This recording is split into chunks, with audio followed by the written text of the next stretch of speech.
Nanawagan karon sa publiko ang Criminal Investigation and Detection Group kung CIDG-8 sa paghatag kanila og impormasyon kalabot sa nahimutangan sa negosyanteng si Michelle Lim Gochu og magtiayong Lorenzo og Jerlyn Joyce Baltonado kinsa mga kasamtangan karong gipangita sa balaod. Mao kini ang giluwatang pamahayag sa officer in charge sa CIDG-8 nga si Police Lieutenant Colonel Arwen Tadeo atol sa Zoom press conference kauban ang mga sakop sa media kaganiha. Si Gochu kasamtangan karong nagtago-tago human malutsi og warrant of arrest sa Regional Trial Court RTC Branch 29 sa Dakbayan sa Toledo niadtong Mayo 15 sa kasong istapa ang gisangat sa sugbuanong negosyanteng si Kaiser Tan. Ang magtiayong Baltonado usab una nang nalutsan og warrant of arrest niadtong Enero o kasamtangan usab nga nagtago-tago sa pagkaron. Walay piyansa nga girekomendar ang korte alang sa temporaryong kagawasan sa mga akusado. Matod ni Tadeo sa CIDG-8 nga human nila madawat ang warrant of arrest ni Gochu ila kining giserve sa panimalay niini sa Ormoc City niadtong Mayo 16 apan wala na kini nagpuyo didto. Nunot niini makonsiderar na nga wanted si Gochu. Gumikan kay pinangita naman kini sa balaod sumala ni Tadeo sa ila hinaong pagsusi sa Bureau of Immigration kon BI na sayran nga ania pagayod ang akusado sa nasod. Nandito sila sa Pilipinas pa kasi yung mayroon silang whole departure order at according to the verification sa ating Bureau of Immigration, hindi pa naman sila nakakalabas ng bansa.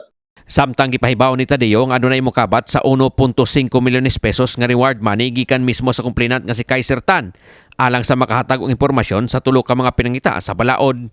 Ang adunay impormasyon kalabot sa tulo mahimo ra makig-alayon sa kapulisan alang usab sa ilang pagsusi niini. Ano yung nakalagay doon sa warrant of arrest nila?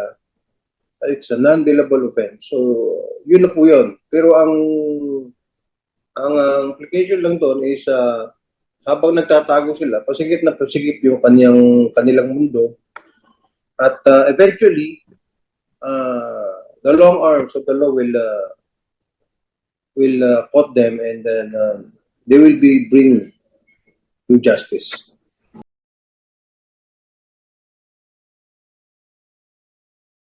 Kahinumduman nga ang magtiayong Baltonado o si Gochu una nang nalutsan og warrant of arrest sa Regional Trial Court RTC Branch 59 sa Dakbayan sa Toledo sa kasong large-scale estafa ni adtong Enero 23 karong tuiga.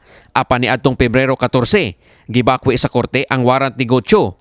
Human gipamuran sa korte ang petisyon sa akusado nga suspenso ang iyang warrant of arrest o gipaubos sa preliminary investigation ang kasong iyang giatubang. Nunot niini gimanduan usab sa korte ang Toledo City Prosecutor's Office sa pagpaubos sa kaso sa reinvestigation. Wala hinon malakip sa pagbakwi ang warrant sa magtiayong Baltonado. Apan human sa gipahigayong reinvestigation nasuta nga aduna na usay probable cause ang pagpasaka og kaso batok ni Gochu. Hinungdan nga nalutsan usab siya og laing warrant of arrest niadtong Mayo 15.